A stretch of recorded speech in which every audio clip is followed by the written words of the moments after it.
meron pong dalawang panibagong kaso ng Mpox sa bansa. Oho.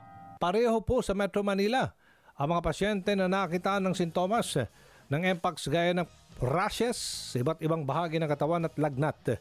At kausapin natin tungkol dyan si Assistant Secretary Albert Domingo ng Health Department.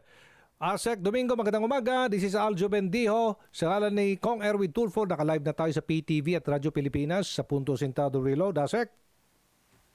Magandang umaga, Aljo. Good morning sa lahat ng mga nakikinig at nanonood sa atin. Opo, ano pong status nitong dalawang latest na Mpox cases natin sa Metro Manila? Yes po, si case 11 natin, pahati ko lang ng detalye, no? Yung ating 37-year-old na lalaki, Metro Manila, nagkaroon siya ng sintomas noong August 20. May mga pantal, may mga butliga sa kanyang muka, braso, sa hita, sa dibdib, pati sa kamay at sa paa. Nung nagkaroon ng initial case investigation, sinabi naman niya na nagkaroon siya ng close, intimate, and skin-to-skin contact. Nagkaroon ng sexual contact within the past 3 weeks. Nung August 22, siya po ay tinanggap, inadmit siya sa isang government hospital kung saan kinuhanan siya ng skin sample. At siya po ay nandun pa rin, recovering naman, okay naman ang kanyang health status. Yung ating Mpox case 12, yung pinakahuli, siya naman ay isang 32-year-old na lalaki, taga-NCR rin. Nakakita siya ng mga lesions sa kanyang balat noong August 14, doon sa may bahagi ng kanyang ari. At inamin niya na nagkaroon ng intimate at malapitan, balat sa balat, skin-to-skin contact with one sexual partner.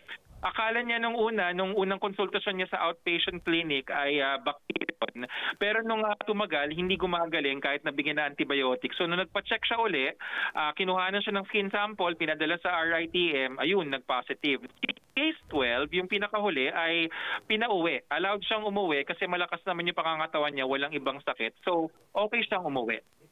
So ngayon po ay nagte-tracing na tayo. Opo, yung contact tracing. Ilan po ang natitrace po natin na mga close contacts po nila? Ilan na po na quarantine? Yes, Aljo.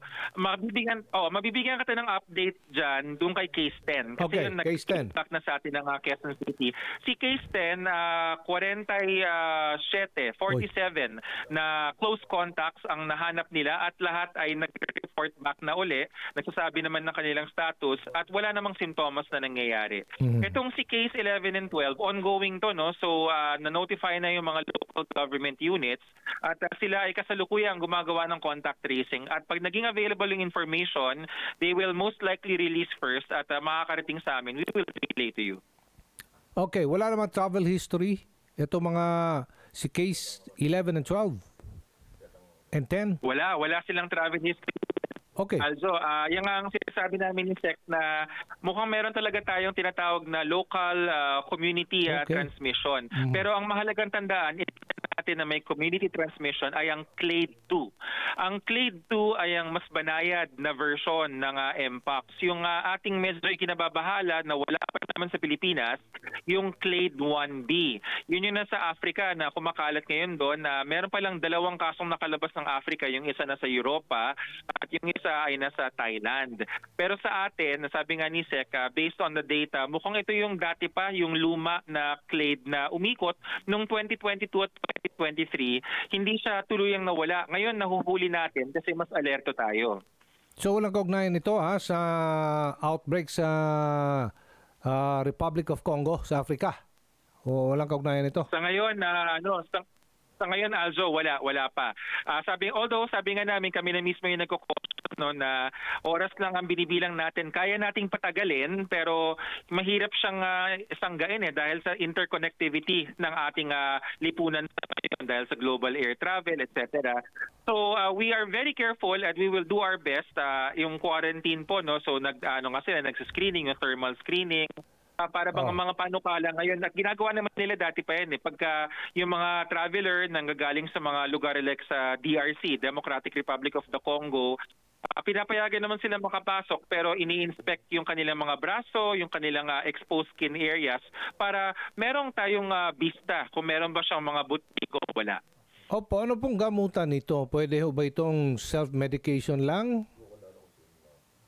Ang Mpox, Aljo, ay tinatawag na self-resolving. Kusang gumagaling po yan. Pero yung mga simptomas niya tulad ng pangangati, makati kasi sabi nila yung Opo. mga lesions, yung pananakit, minsan masakit rin. Bibigyan naman ng gamot yan. Meron tayong antihistamine para sa pangangati. Tapos dun sa sakit, meron tayong tinatawag na analgesic. Yung atin namang tawag dito lagnat, meron rin yung gamot, no, yung paracetamol.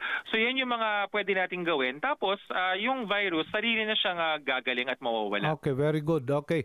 So abiso na lang po sa publiko, lalo 3 na ang bagong kaso ng Mpox sa bansa this year. Opo. Ang aming pakisuyo lang po sa ating mga kababayan, wag muna tayong mag-skin-to-skin contact. Wag muna tayong mag-skin-to-skin contact at wag muna tayong umikot-ikot nang hindi tayo nag-aano.